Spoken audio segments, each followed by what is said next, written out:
Alright, I'm going to show you how to make this really pretty but really simple card. I'm going to go ahead and split the video into two because my camera is not wanting to record the whole thing.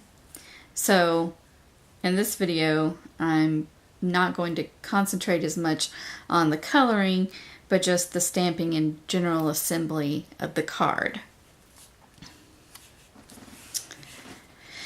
So initially for our stamped image, when you are using blender pens or aqua painters, you always want to stamp your image in StazOn ink.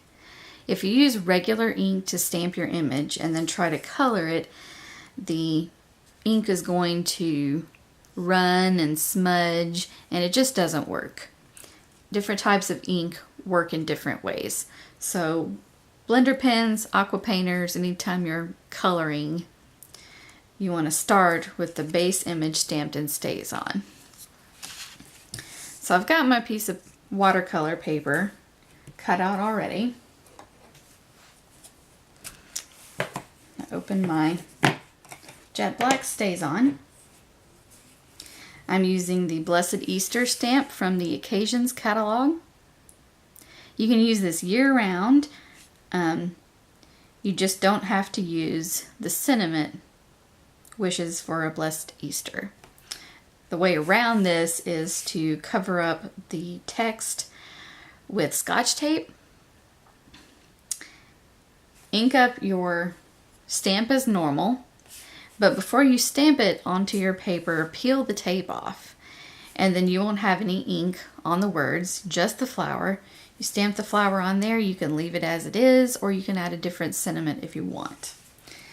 Since it's pretty close to Easter, I'm going to go ahead and use the Easter sentiment. I'm going to ink my image up really well. You want to cover the StazOn ink pretty quick after you ink your stamp because it has a really strong smell. Alright. So I'm going to center my stamp onto the paper. Press down really well. There we go. Have a really nice stamped image. And in the next video, I'll go into detail about coloring the flowers. So I'll set that aside for now. When it comes to assembling the rest of the card,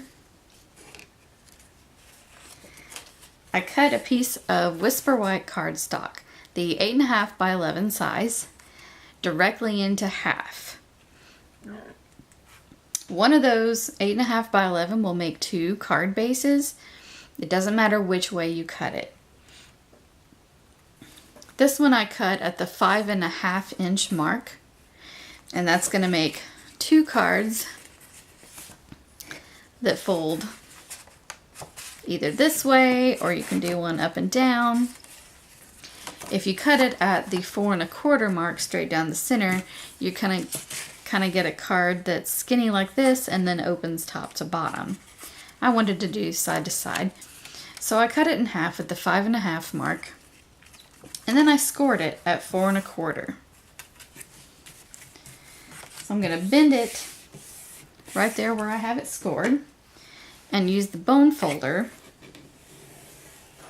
to crease the card. So I've got my card base, and like I said, I'm keeping it pretty simple. So I have one strip of Designer Series paper. This one comes from the Eastern Elegance pack. And even though I'm coloring my image with Daffodil Delight, this paper is crushed curry. But that's okay. Since I'm blending my flower with red, it works. So I've got my card base there. I'm going to use snail adhesive. You can also use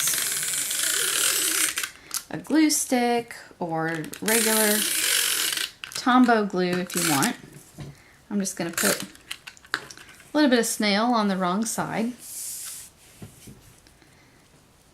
and adhere this to the card with not quite 1/2 inch, maybe 3/8 inch to 1/2 inch from the side. It's really up to you, preference. You can eyeball it. The piece of paper is, my designer series paper is cut to 5.5 too, so it comes to both edges of my card. And the width here is about 1.5 inches, but you could go a little wider if you want. This one is a little bit wider. I think it's 1 3/4 inches, but it could go either way. So I've got that glued down. The next step is to mat my image onto this piece of Real Red cardstock, which is cut to 1/4 inch larger than my watercolor paper.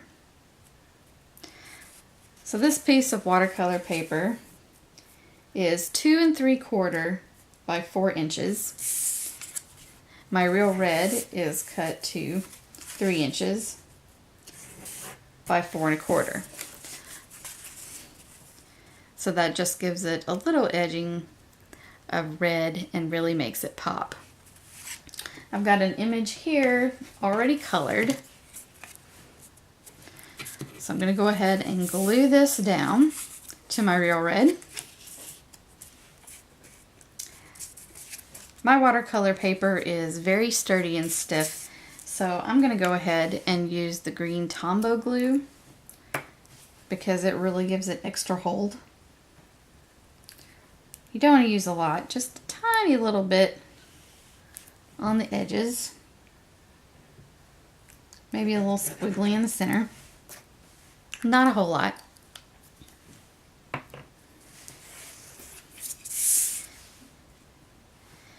going to center it right here onto my Real Red cardstock. Try to get it nice and even in the middle so that you have the same amount of red showing on all the sides. Press it down.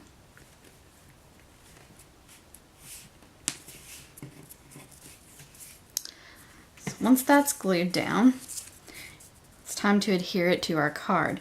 You can do one of two things. You can use the green Tombow glue to adhere it straight onto your card, or if you want to give it a little more depth and pop, you can use a dimensional. This sheet is nearly gone, but I'm going to go ahead and use the few that are left. These little things are sticky on two sides, little foam dealios with paper on the other side. I didn't have quite enough, so I'm going to snip the edge here and use a couple of these. And maybe one in the middle. Peel the paper backing off of those.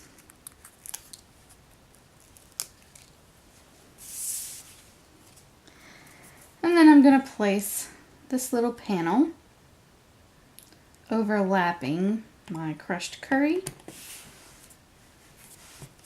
Place it down, and there's our card. Pretty simple, not a lot of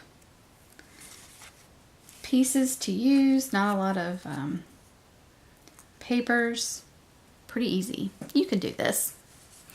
If I show you from the side how the flower panel kind of stands up from the card a little bit, that just adds a little extra oomph.